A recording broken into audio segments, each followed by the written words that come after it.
Bandai Namco could not give us Dragon Ball FighterZ 2, so we have to play Dragon Ball Gekishin Squadra. And even though you might look at the screen and think this game, bro, is not for me, I'm gonna explain to you in this video why it might actually be a great game for you to play, because it has a ton of positives going for it, from the amazing new fresh take in the MOBA genre, making it more simple and fun, to the crazy good graphics that the game has. So let's get into it. The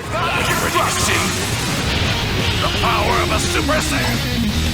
Now you will know the horror!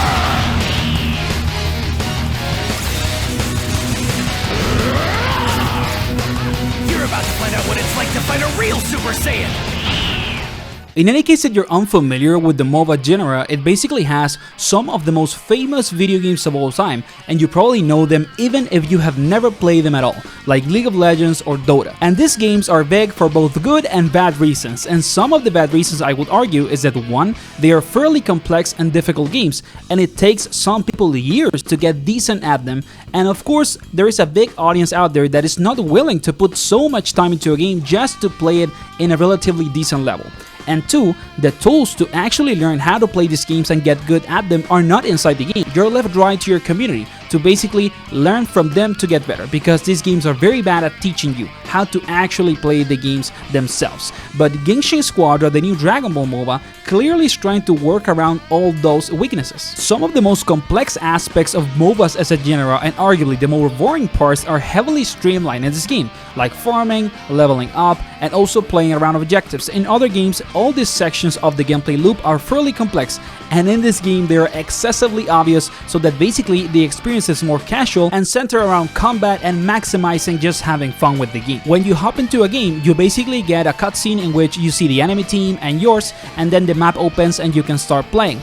And the controls are fairly simple. You can play with your keyboard or a controller. You have 5 abilities and then a dodge button, and also kind of like a summon of a special buff, and that's all the controls. And the idea is to basically attack all the minions that you see on your way on the upper or lower side of the map, because they give you experience, and in that way you can get more abilities and also level up. Some characters, when they are leveling up, you know, they get to a point in which they can transform and stuff like that. And it is as simple as that. You go around the lane, you kill the minions to level up, and at some point you're going to find the enemies, or basically the enemy team. And the more that you move up on the map, you're going to see what we could call like neutral objectives. For example, in here, my enemies are already close to me, and we just start, you know, fighting because we're playing a beta, just having some fun.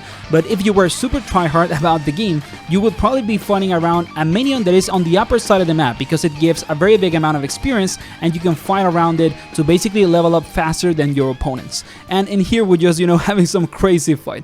But that is everything, you know, at the start of the game. And then the only thing that you gotta do technically is keep farming and fight your opponents if needed. At level 5 you get your ultimate, which makes you a much stronger character, and the more you level up, you get more points for your skills, and they generally become bigger. The hitboxes are huge at some point, and they also do more damage basically. And that is kind of like the mix of the basics in the game, and you don't really need to do much more than that to have fun with the game. At some point you need to attack towers. As you're seeing in the screen, there is a little guy with a hammer that is basically attacking God of Destructions, which are the towers in this game, and you need to go ahead and attack the enemy towers when that guy, which is called Sino, is attacking the enemy tower with the hammer. It is basically a hint for you that you need to attack, you know, the enemy objective, because you're actually able to do it. This game is actually trying to streamline objectives so much that you just get a notification about when you're actually able to hit objectives, and in the meantime, you just need to fight minions, level up, and if you want, you can fight your opponent. There is also what we could call like monsters if we compare it to League of Legends, like dragons for example, and in these games they are like iconic big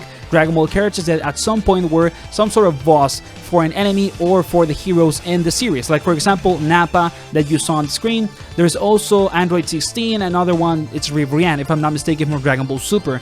And if you fight them and actually defeat them, you get like a bonus of attacks into the enemy towers. So you fight these big neutral objectives, they help you to open up the map, and at some point you get so many towers down that you can enter the enemy base, and you have to fight or destroy like a dome of glass, and inside that dome there is a Dragon Ball, and if you collect the Dragon Ball, you win the game. And that's basically, in very simple terms, everything that you gotta do.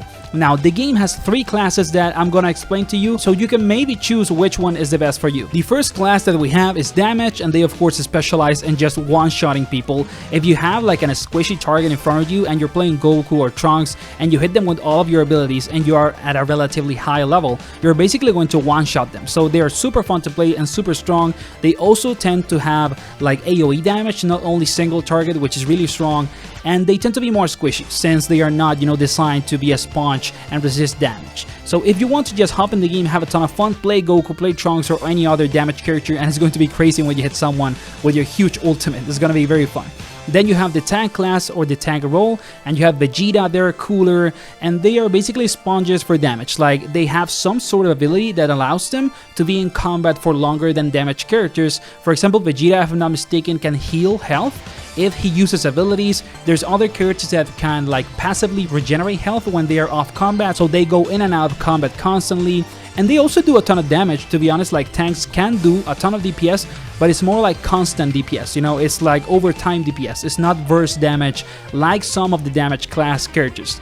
And then you have technical characters, which are the supports basically. And supports in this game are very versatile, like they do very different things. Some of them heal, other ones actually do a ton of damage and have more like utility abilities, like Krillin with Solar Flare that basically makes people blind instead of healing or whatever. For example, Frieza also has more like an area buff than actually healing and stuff like that. So depending on the character that you want to play, if you want to pick up a support, you can check every one of them out and check their abilities in the game and see which one is better for you. Like, do you want to play a healer? Do you want to play something that does damage but also has a ton of utility and stuff like that? It is actually very fun because there is some versatility in the classes inside each character. So check out each class, check out the characters in the game, and see which one you like. The game also has a monetization system based on gacha, because this game is actually available on mobile. I think you can play it on Android and iOS and on all consoles and PC. I'm super surprised with how good this game looks, that is in everything. It's kind of crazy.